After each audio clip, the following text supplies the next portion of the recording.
May persons of interest ng sinusundan ang makilala PNP kaugnay sa nangyaring pamamaril sa isang negosyante sa barangay Saging Makilala, Cotabato nitong nakaraang linggo. Sa naging panayam ng Radyo Bida kay former Makilala PNP Chief Police Lieutenant Colonel Rolly Oranza, ibinahagi nito na sa kasalukuyan hindi pa nila tukoy kung ano ang eksaktong motibo sa krimen, ngunit nagpapatuloy ang kanilang investigasyon upang mabigyang hustisya ang mga biktima. Bagaman may mga persons of interest na silang sinusundan, hindi muna ito isinapubliko upang hindi maapektuhan ang kanilang investigasyon. Binigyang diin ni Oranza na magpapatuloy ang kanilang isinasagawang lambat-bitag at pagpapaigting ng mga checkpoints upang maiwasan ang pagpupuslit ng armas. Gayunpaman, aminado ang hepe na may mga pagkakataong nakakalusot pa rin ang iilan.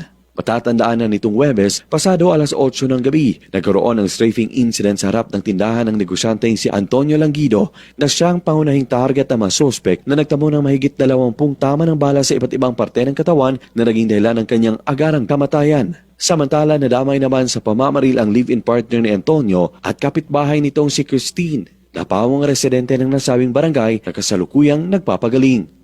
Luigi Alan Tutor, NDBC, Bida Balita.